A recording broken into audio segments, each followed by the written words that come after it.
अच्छा जी, गोल सेटिंग्स पे थोड़ी-सी बात करते हैं। गोल सेटिंग्स को थोड़ा-सा समझते हैं कि होता क्या है और इसके जो है वो हमारी ज़िंदगी के अंदर मकसद क्या होते हैं।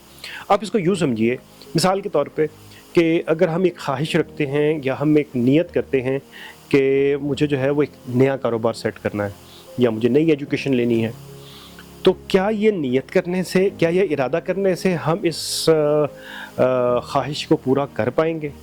तो इसका जवाब वाज़े तौर पे होगा नहीं। सिर्फ़ नियत करने से, सिर्फ़ ख़्वाहिश करने से हम सक्सेस नहीं ले सकते, हम कोई भी टारगेट अचीव नहीं कर सकते।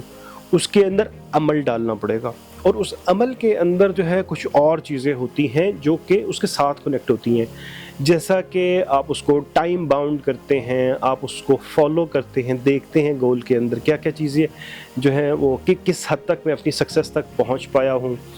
और उसके अंदर डेली मेरी कंट्रीब्यूशन है या नहीं है, या अगर है तो कितनी है।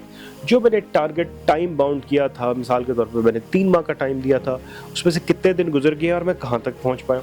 ये तमाम चीज़ों को जो आपके गोल से रिलेटेड होती है, इसको गोल सेटिंग कहा जाता है। सबसे पहली बात, जो आपकी डिज़ायर है, जो आपकी ख़्वाहिश है, वो आपका गोल बन सकता है, लेकिन वो गोल कब बनेगा? वो तब बनेगा जिस वक़्त आप उसमें सीरियस होंगे, और आपकी सीरियसनेस का अंदाज़ा इस बात से लगाया जा सकता है कि क्या आप उसको तहरीर कर रहे हैं, उसको लिख रहे हैं। हमारी सोचों में बेशुमार चीज़ें होती हैं। आपने नोटिस किया होगा कि कई दफ़ा ऐसा होता है कि जिन चीज़ों को हम सोच रहे होते हैं, कुछ अर्सा के बाद वो आपको नज़र आनी शुरू हो जाती हैं। आपने अगर कभी इलेक्ट्रिक बाइक को या इलेक्ट्रिक गाड़ी को कभी तसव्वुर किया था, तो आज मार्केट में है। इसके ऊपर लोगों ने काम किया, करते करते करते वो यहाँ तक पहुँचे। लेकिन हम में और उन लोगों ने जिन्होंने इस पे काम किया, दोनों में फ़र्क क्या है? हमने भी गोल सेट किया था, उन्होंने भी गोल सेट किया, वो कामयाब हो गए, उन्होंने गाड़ी लॉन्च कर दी और हमने नहीं की। किसी ने कारोबार सेट करने का जो है वो इरादा किया था, उसने कारोबार सेट कर लिया, और किसी दूसरे ने भी कारोबार सेट करने का इरादा किया था, वो नहीं कर सका। इन दोनों में फ़र्क जो है वो गोल सेटिंग का है। जब आप गोल सेट करते हैं, जब आप किसी चीज़ को हासिल करना चाहते हैं, तो वाज़े सिम्मत, वाज़े मकसद और उसका अमल उसके अंदर डालते हैं, उसके साथ कनेक्ट करते हैं। गोल बनाना एक महारत है, लेकिन असल मसला गोल बनाना नहीं होता।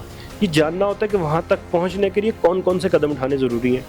तो आपको जॉगर्स की ज़रूरत है, ट्रैक सूट की ज़रूरत है, आपको टाइम निकालना है। किस टाइम पे आप एक्सरसाइज किया करेंगे और उस गोल को अचीव करने के लिए उसके अंदर कंट्रीब्यूशन करेंगे। फिर आपको अपनी दीवार पे एक कैलेंडर चाहिए, जहाँ पर आप उसको टिक कर सकें कि आपने आज की एक्सरसाइज मुकम्मल कर दी है।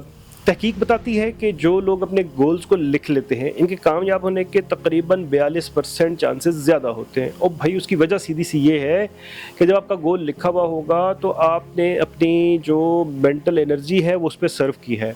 आपके हाथ ने लिखा है, आपकी फिज़िकल बॉडी उसके अंदर इन्वॉल्व हुई है। फिर वो आपको कहीं न कहीं दोबारा नज़र आ रहा है। और आपने जब उसको इतना टाइम दिया है, गोल को स्ट्रक्चर किया है, तो अब वो आपको याद भी हो रहा है। आपको जो है उसके बारे में वाज़े तौर पर जो है इन्फॉर्मेशन आनी शुरू हो गई है। तो अब वो सिर्फ़ एक ख़्वाहिश नहीं रह जाएगी, वो वाक़ई एक गोल बन जाएगा। और जब एक गोल बन जाता है, मतलब जब आपने उसको स्ट्रक्चर कर लिया है, तो उसके सक्सेसफुल होने के चांसेस कंपैरेटिवली बढ़ जाते हैं उनसे जो आपने गोल्स लिखे नहीं थे। अब ज़रा सोचिए कि आपने पिछले 1 साल के अंदर, 6 माह के अंदर, 2 साल के में, 10 साल में किन-किन बातों को सोचा कि जिनको आप अचीव करना चाहते हैं, लेकिन उन पर आज तक अमल दरामद नहीं हुआ। भई मनसूबाबंदी नहीं थी, उसके अंदर अमल नहीं डाला, उसको जो है मुसलसल उसका जायज़ा नहीं लिया। एक काम को शुरू किया, एक्सरसाइज को शुरू किया, 5-7 दिन के बाद छोड़ दिया। कोई काम आ गया, कि रिश्तेदार गेस्ट आ गए, या आप खुद कहीं चले गए, और नतीजतन क्या हुआ कि अब आपने एक्सरसाइज करनी छोड़ दी। अब अगर एक्सरसाइज करनी छोड़ भी दी, अगर किसी मजबूरी की बिना पे आपको सफ़र करना पड़ जाता है, तो उस एक्सरसाइज को अपने सफ़र से वापस आके शुरू क्यों नहीं किया? क्या ऐसी एनर्जी थी, क्या ऐसी थॉट थी कि आपको वो दोबारा करने नहीं देती? प्रोक्रेस्टिनेशन कहा जाता है, सुस्ती जो है इसके अंदर एक बहुत बड़ा कंट्रीब्यूटर होता है।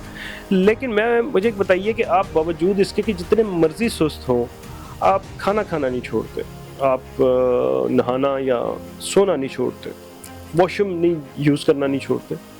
तो ये एक्सरसाइज में ही क्यों आ जाती है सुस्ती? हमारा क्योंकि उस पे कंट्रोल है। आप जो हमारी जो फिजियोलॉजी, जो बॉडी की जो नीड है, जो हमने खाना खाना है या हमने जो वॉशरूम जाना है, वो हमारे कंट्रोल से बियॉन्ड है। हमने उसको लाज़मी करना ही करना होता है। تو کیوں نہ گول سیٹنگ کو بھی اس طرح سے اسٹرکچر کر دیا جائے کہ ہمارے لیے آسان ہو جائے کہ ہم اس کو فالو کر سکیں.